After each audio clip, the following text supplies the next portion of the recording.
Tulsi Gabbard, and shots are fired. So Tulsi Gabbard says about Kamala Harris, Senator Kamala Harris, that she is not qualified to be commander-in-chief.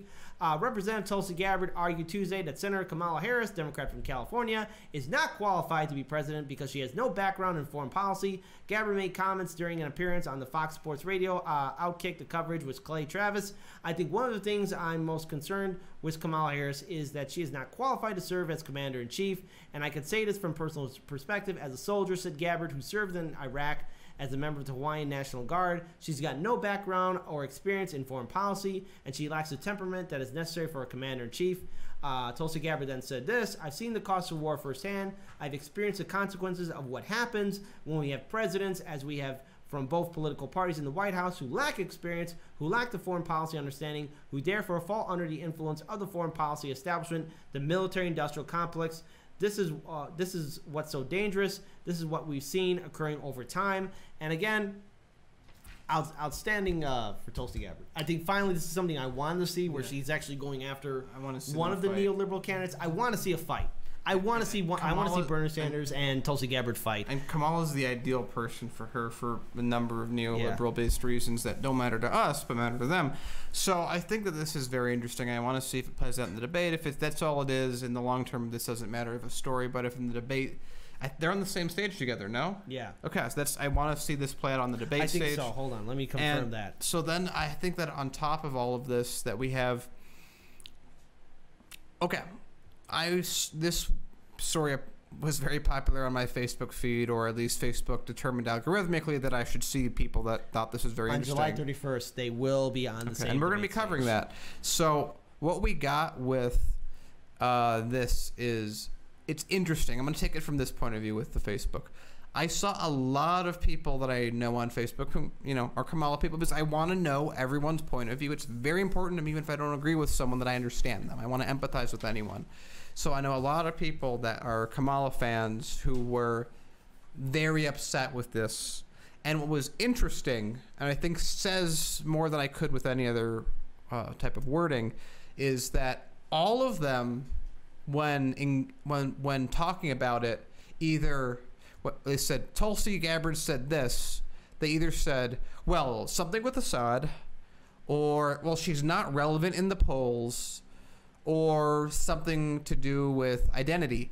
Not a single person that was defending Kamala had anything substantive or factual. They just stuck with identity politics, or, haha, she's small, she doesn't matter. Yeah, well, actually, there one of Kamala Harris's campaign press secretaries said that Tulsi Gabbard, I don't need advice from someone who's an Assad apologist. But the thing is, Tulsi Gabbard is not an Assad apologist, nor she's a Putin puppet. I love how the person with the most military experience is treated like the traitor the most. I thought we're supposed to support our troops, Daniel. I thought so too, but here's the thing: it's crazy. If Tulsi wasn't attacked to the level that she is, I would almost guarantee we would barely cover her. The whole reason we've really gotten into covering Tulsi, the reason we've gotten to know her campaign, follow her policies, is because so many people hate her. And in a lot of ways, like I said before, and I'll say it again, what are the two most important things to know about a candidate? Where they get their money from, and who they surround themselves with. Or in this case, the inverse, who hates them. Yeah. Bernie Sanders is hated by the establishment. Tulsi Gabbard is hated by the establishment. That makes them a little bit better in my book. If she wasn't attacked, I'm not sure it legitimizes her in my eyes. Yeah, and the thing is, too, with Tulsi Gabbard, the reason why she was there in Syria in the first place was for a fact-finding mission. After Nancy Pelosi went earlier. Yeah. So Nancy Pelosi went there. So Nancy Pelosi's an Assad toady, I guess. I guess so. Daniel, what does the word toady mean? I guess you'll have to look it up somewhere. Go ahead.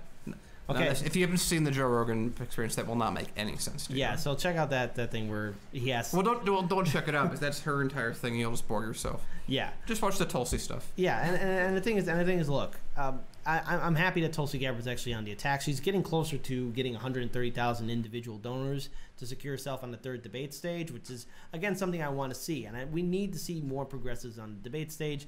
And I will say this, too. Tulsi Gabbard is making her presence seen more on corporate media, on other mainstream media sources, and it was independent media. Yeah, we're covering her too, but sometimes her message does get ignored, and I think it's very important that we at least acknowledge that. And there are critiques of her, but it's like everyone's hitting those. It's like we have to cover Tulsi from the way we cover people. This is like the.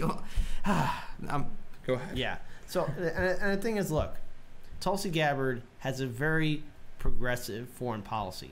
She's actually calling out the military-industrial complex. She's calling out the corruption, and she's really calling out the cost of these wars and what it does to our servicemen and women, and the impact that it does to the people whose countries we invade, and not to mention our international standing to our allies. We have to bring in reform, and only very few candidates are really calling out U.S. interventionism, and that's Tulsi Gabbard. She's the one who's leading the cause. I view Tulsi Gabbard on foreign policy in a very similar way to how I view Bernie Sanders on domestic issues. Yeah.